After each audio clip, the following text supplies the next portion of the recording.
Permainan kata dan kelicikan logika. Oleh Dr. Imam Syamsi Ali, Imam Besar Masjid di New York, Amerika Serikat. Uteng Al-Kajangi. Imam Syamsi Ali menyatakan, malam ini saya akan memberikan materi kepada peserta NUVHA. NUVA atau Nusantara Virtual Halaqoh adalah program pekanan remaja pemuda Nusantara yang menjadi bagian dari program pesantren Nur Inka Nusantara Madani di Amerika. Sambil mencoba memikirkan kerangka materi tentang urgensi menghormati orang tua, tiba-tiba terpikir kembali betapa lemahnya remaja masa kini dalam menghadapi lalu lintas pemikiran yang berkembang. Pemikiran-pemikiran nyeleneh, bahkan menyesatkan, begitu kerap mendominasi dunia remaja kita. Sesungguhnya jika kita ikuti secara jeli pemikiran-pemikiran nyeleneh itu, ada dua hal yang dominan sebagai karakternya. 1. Ada permainan kata yang penuh muslihat dan penipuan. 2. Ada kelicikan logika. Permainan kata yang kita maksud adalah melontarkan sebuah isu secara samar-samar tapi dengan kata yang menyesatkan. Contoh terdekat adalah ketika seseorang mengatakan, tidak ada perintah sholat 5 waktu dalam Al-Quran. Perhatikan baik-baik, renungi dalam-dalam. Sekiranya yang mendengarkan itu tidak jeli memahami maksud dari kalimat itu, maka pasti kesimpulannya, Al-Quran tidak mewajibkan sholat 5 waktu.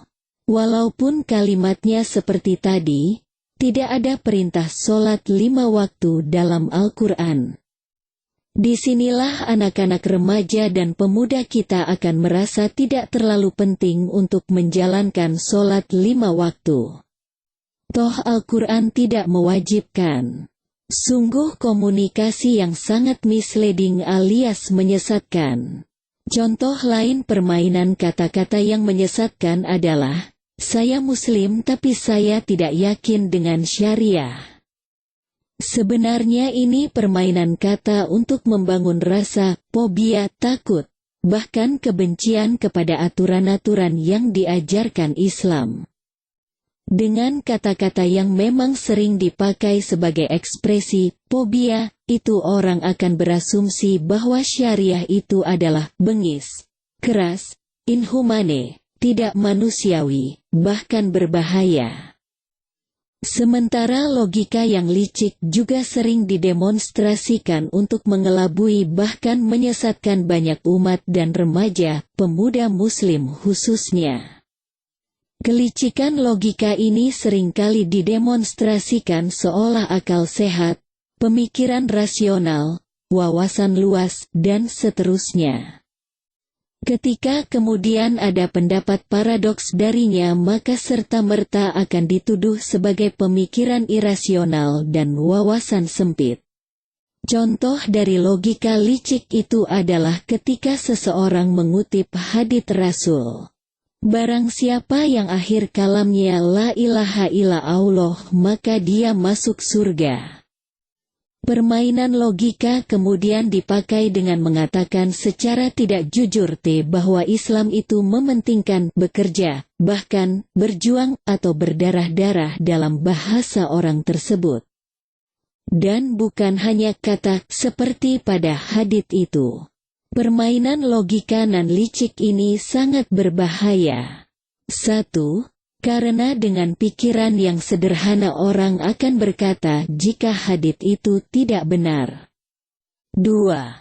Islam itu bukan agama serius. Apalagi dipolesi dengan kata-kata emangnya Barbie. Padahal kalau saja logika yang disampaikan itu jujur, maka pastinya akan dipahami bahwa hadits itu benar. Pertama, karena kita memang yakin bahwa seseorang itu masuk surga karena rahmat Allah. Dan kita tidak tahu rahmat itu datang kapan dan karena apa. Kedua, kata kaulun perkataan, dalam bahasa Arab, tidak saja perkataan lisan. Tapi bisa berarti ekspresi akhir dari seseorang yang menggambarkan la ilaha illallah. Artinya ketika seseorang mengucapkan kalimat tauhid itu berarti hidupnya telah dilalui di atas kalimat tauhid itu. Tapi namanya juga permainan logika yang licik yang juga disampaikan dengan permainan. Memang bertujuan mengelabui dan menyesatkan umat. Contoh lain dari permainan logika yang licik adalah pernyataan kalau Islam itu tidak sempurna. Anehnya orang yang mengatakan demikian justru mengutip ayat Al-Quran, pada hari ini aku sempurnakan agamamu, dan aku penuhi kepadamu nikmatku, dan aku ridho Islam menjadi agamamu. Kelicikan logika dengan permainan kata-kata ini sangat berbahaya. Dengan ungkapan jika Islam tidak sempurna maka agama ini tidak bisa menjadi acuan hidup. Karena untuk apa sesuatu yang tidak sempurna menjadi jaminan pegangan hidup? Saya justru menganggap ini logika aneh bahkan terbalik, tuatit. Karena kesempurnaan Islam bukan saja telah menjadi kesepakatan umat, tapi memang ditegaskan secara terbuka oleh Al-Quran seperti yang disebutkan tadi. Seandainya orang tersebut punya logika sehat maka dia akan menerima bahwa Islam itu sempurna. Yang tidak sempurna adalah orang Islam yang terus perlu menyempurnakan diri, baik dalam pemahaman maupun amalan. Islam itu sempurna, tapi Muslim selalu dalam proses menuju kepada kesempurnaan. Itulah yang ditegaskan dalam Al-Quran, wahai orang-orang yang beriman. Bertakwalah kamu kepada Allah dengan takwa yang sesungguhnya. Dan jangan mati kecuali dalam keadaan Muslim. Al-Quran Surah Al-Imran ayat 102.